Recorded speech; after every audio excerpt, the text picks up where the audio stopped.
From above, Shenzhen looks like a circuit board. Dense, bright, endlessly alive. Rewind the clock, a vast metropolis collapses back into a scattering of villages, farms, and water.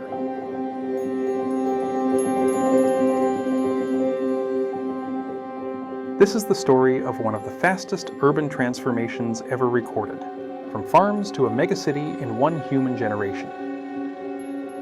In 1985, Shenzhen was a newborn city, just a few years into special economic zone status, barely 500,000 people spread across pockets of rural coastline. The urbanized area was tiny, less than 30 square kilometers.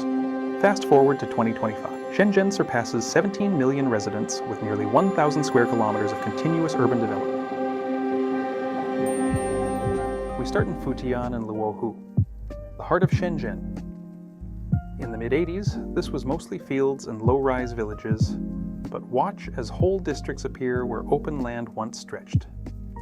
This is Shenzhen's new downtown.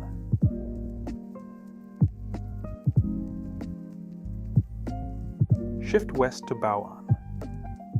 In 1985, this was almost entirely rural, a scattered patchwork of rice fields, creeks, and small towns.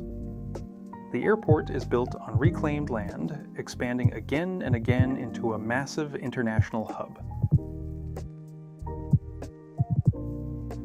And then there's Qianhai. In the 1980s, this area was open water. By the 2020s, the bay has been filled, leveled, and reborn as a service innovation hub.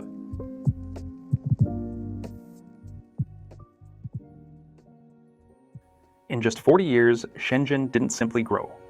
It expanded outward like an unstoppable tide of light, redrawing maps in the span of decades. Shenzhen, 40 years of change, viewed from above.